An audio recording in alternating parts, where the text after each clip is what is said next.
1978, at the age of 16, I was at the hospital getting ready to deliver my son, Raymond.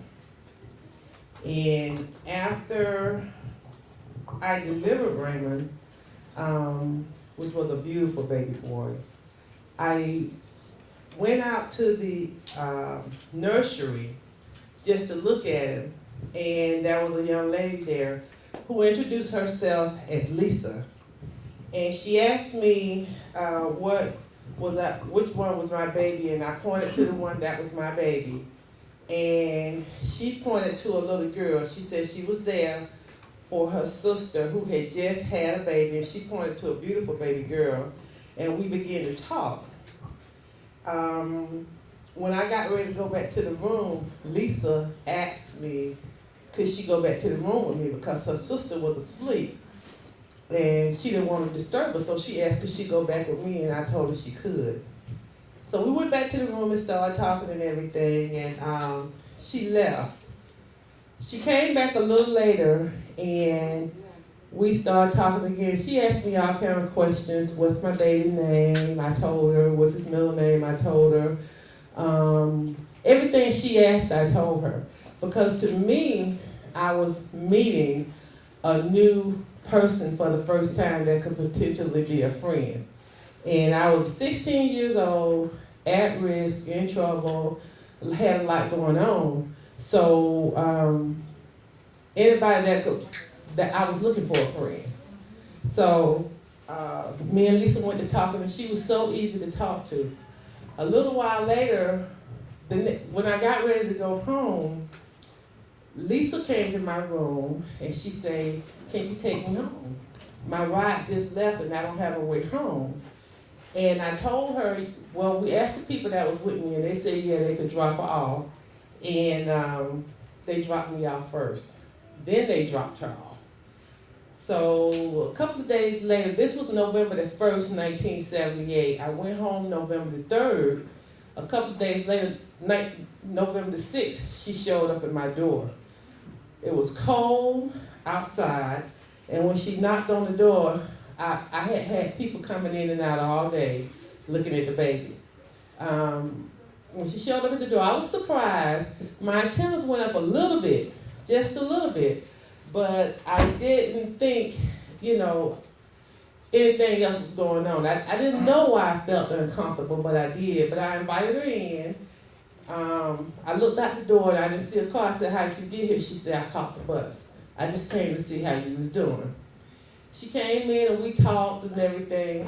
She stayed for about maybe 2 hours, and I was like, well, I need to go upstairs and freshen up and take a shower.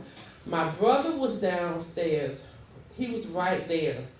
She said, well, I'll stay till you get out the shower.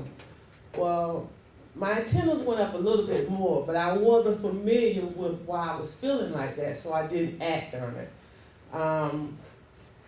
I asked my brother to wash the baby. He said, okay, and I went up to take a shower. Maybe 5-10 minutes in the shower, someone told me to get out. I got out, came downstairs, dressed, came downstairs.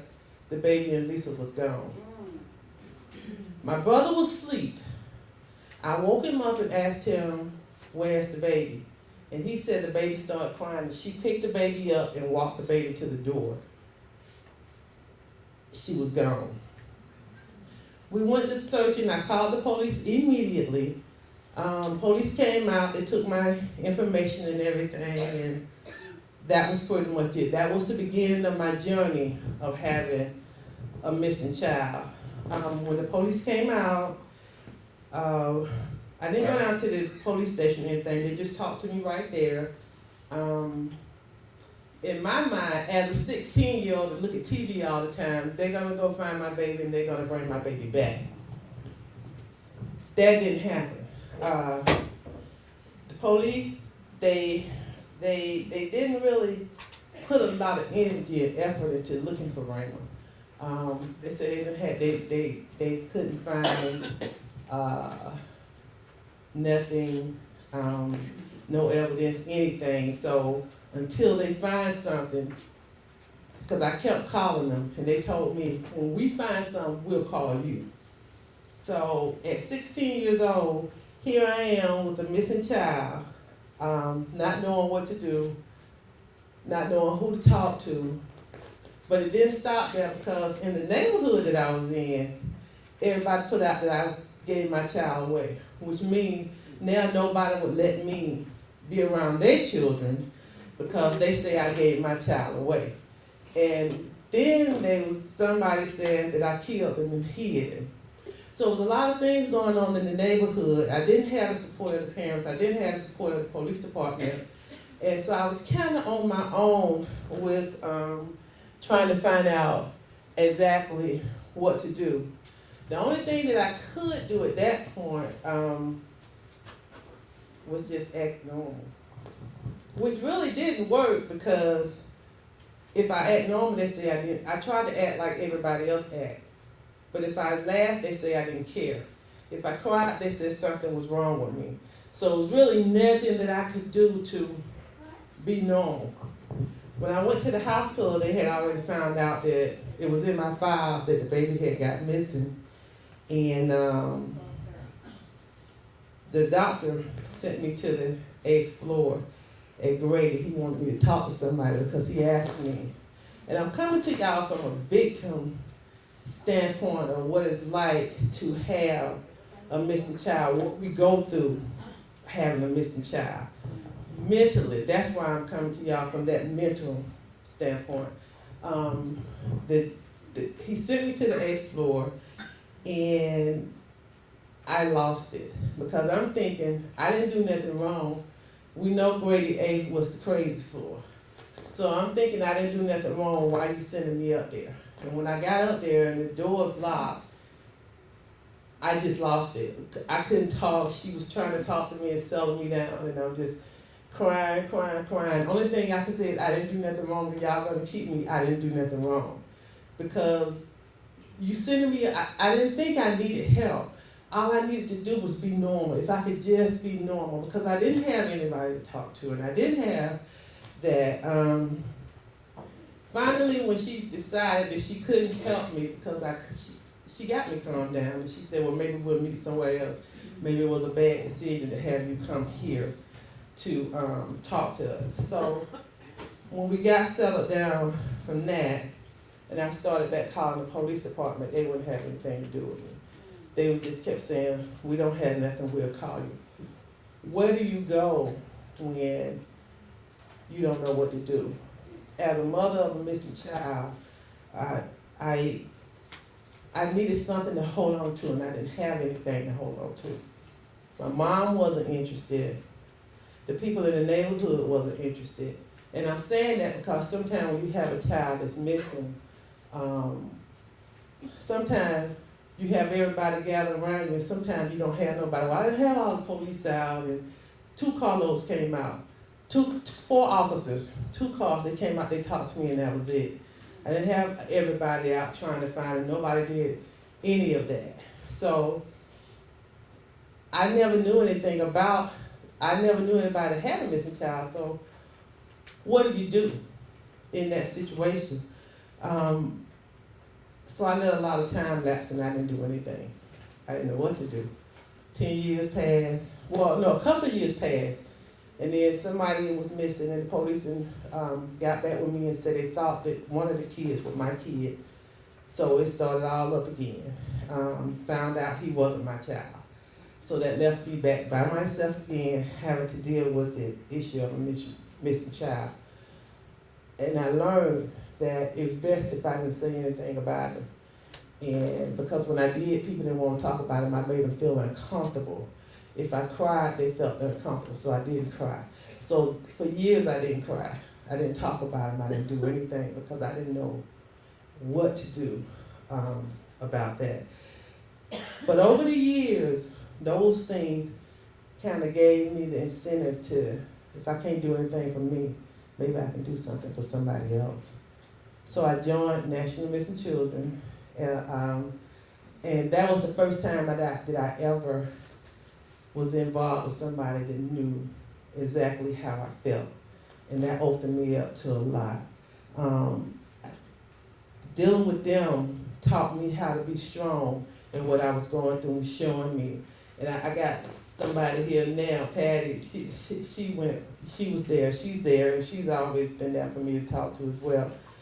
But I feel like sometimes when I talk to referrals and they say, Donna, ask them why they don't care. Donna, the police won't do nothing. Donna, which I'm not here to bash the police because I see some police officers, they give up their time, their peace, their sleep, everything trying to solve these cases.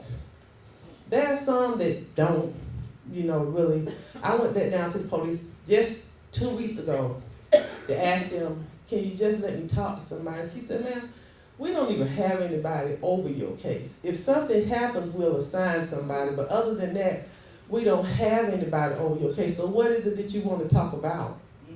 So that's what I've been dealing with, because I've been dealing with them over and over again. So it's like for Raymond, he just disappeared and didn't nobody care. And sometimes I still feel like that. Like what?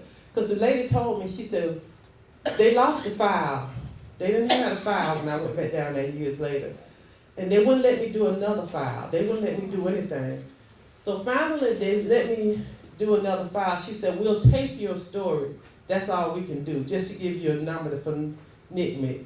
That's all we can do. So they took my story, gave me one sheet of paper and a number, and that's it. That was all they did. So for Raymond, it's like he disappeared and didn't nobody care. I met Monica, I called her, and she was just that advocate that I'm for you, I want to help you, I want to do this, I want to do that. And I was surprised because normally, didn't nobody want to listen to my story. It seemed like didn't nobody care. And I was so glad to meet her and to come and meet all these people. I'm thankful because now I get a chance to do what I do. And I get out, I talk to other people about missing children. I get out and I spotlight cold cases. That's what I do. I go to those cases that nobody has talked to, or parents that sit at home like me hoping that somebody do something. And we are our best advocate. We have to get out and do something for our cases, because if we don't do anything for our cases, ain't nobody gonna get out there for us and do it. We gotta do it for ourselves, for our children. We have to be the voice for the voiceless, for the ones that's calling. And that's what I do. That's how I know that every time I help somebody, or every time I spotlight a cold case, it's bringing my son closer home. I know that in this life, they said God got the whole world in his hands, so in his hand, me and Raymond, we connect right there in his hands. I know that when I pick up that phone and I call that parent who haven't had anything done in their case in years, and here I am calling saying, hey, look, I can help you. You want to bring some light back to that case. You want to put it out there. That makes that parent feel like somebody cares, so they're not in a position like I felt like I was in, and sometimes still feel like I'm in. Like Raymond just done disappeared, and because there's no case file from behind. From the time he got missing up until I get that one little sheet of paper, it's nothing. Nothing. And what really turned the light on for me is the Atlanta Police Department said that they didn't know the officer. I gave them the name and everything. They said they didn't know him, they didn't know who he was, and they didn't know where he was. He was no longer with them. One of the reporters found me, and I told him who the officer was. He said, well, they can find that officer because he got to have a pension or something. They can find him. He found him in one day. He called me and said, hey, I found him. All of a sudden, all was well. Everything was good because he found this officer who had my case that could really do something for me. He talked to the officer. He remembered the cases a year before me, the cases a year after me. But when he got in my case, he didn't remember nothing. He just shut down and said, I don't recall. I don't remember. Which put me back in the same position. There's no information for that case. So for me, I don't know. I believe Raymond is out there. I do. I believe Raymond, he may not know who I am. He may not know that he's missing. He may not know any of that. But I'm his advocate. So I go around and I talk about him every time somebody give me an opportunity to talk. If I'm standing in the store somewhere and somebody asks me some questions, I answer. And every time I do something for somebody else, I'm doing it for me.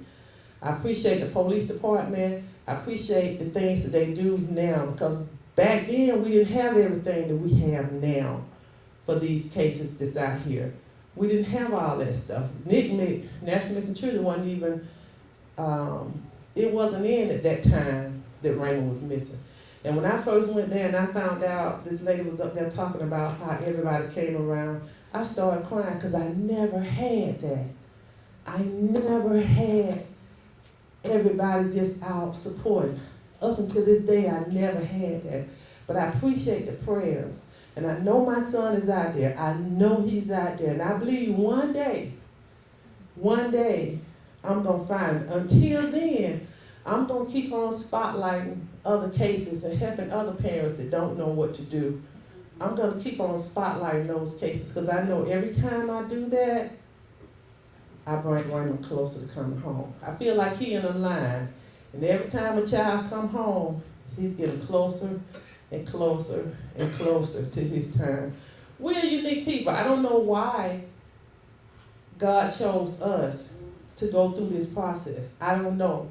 But it had to be for the good of others, because that's what our life for. Our journey is never for us. It's always for someone else. So I learned how to take my pain and turn it into my passion. And then my trials became my training for me to help others.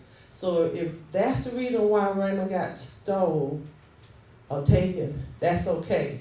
It's okay, because I know he's in God's hand. And the same God that hold him in his hand, he holds my hurt as well. We connecting somewhere. But I thank all y'all. When I look in this room and see all y'all here for missing, all y'all here to help, to support, to see what you can. I'm so blessed and honored and awed just to be in the presence of these amazing people. Thank y'all so much.